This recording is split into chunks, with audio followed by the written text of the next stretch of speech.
আফ্ৰিকাৰ বিৰুদ্ধে পাকিস্তানে 33 ৰানত জয়লাভ কৰে। প্ৰথমে বেটিং কৰি পাকিস্তানে 185 ৰানৰ ডাঙৰ স্ক'ৰ কৰিছিল। স্ক'ৰ খেদি দক্ষিণ আফ্ৰিকাৰ দলটোৱে 9 অভাৰত বেটিং কৰি খেলিবলৈ সক্ষম হয় যে বৰষুণ আহিল। বৰষুণৰ বাবে খেলখন 14 বলে হ্ৰাস পোৱাত দক্ষিণ আফ্ৰিকাই 30টা বলত 73 ৰানৰ সংগ্ৰহৰ প্ৰয়োজন হৈছিল।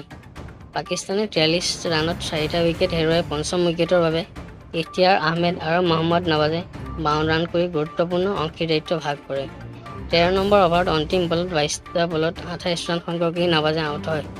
নৱাজৰ বৰ্খাস্ত হোৱাৰ পিছত ইফতিখাৰে ছাদাব খানৰ পৰা ভাল সমৰ্থন লাভ কৰে। ধোঁৱাময় বেটিং কৰি 20টা বলত নিজৰ অৰ্ধশতক সম্পূৰ্ণ কৰে ছাদাবে। দুয়োৰে মাজত 36টা বলত 82 ৰান ধোঁৱাময় অংশীদাৰিত্ব আছিল।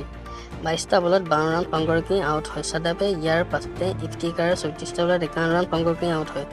দক্ষিণ আফ্ৰিকা 16 ৰানত 2টা উইকেট হেৰুৱায়। ইয়াৰ পিছত অধিনায়ক টেম্বা বাবুমায়ে বহুদিনৰ মূৰত ভাল প্ৰদৰ্শন কৰি 19টা বলত 36 ৰানৰ দ্ৰুত ইনিংছ খেলিছিল। তৃতীয় উইকেটৰ বাবে বাবুমায়ে 49 ৰান ভাগ কৰি আইভান মাৰ্কাৰামে 20 ৰান সংগ্ৰহ কৰে। অষ্টম অভাৰত ছাদাবে 3 বলৰ ভিতৰত 2জন বেটছমেনক পেভিলিয়নলৈ পঠিয়াই শক্তিশালী স্থানত ৰাখিছিল। যেতিয়া পুনৰ মেচ আৰম্ভ হ'ল তেতিয়া দক্ষিণ আফ্ৰিকাই 5 অভাৰত 73 ৰান সংগ্ৰহ কৰাৰ প্ৰয়োজন নাছিল। পাকিস্তানী বলাৰৰ সঠিক বলিঙৰ সন্মুখত দক্ষিণ আফ্ৰিকাৰ বেটছমেনসকলে লক্ষ্যৰ ওচৰলৈ যাব পৰা নাছিল।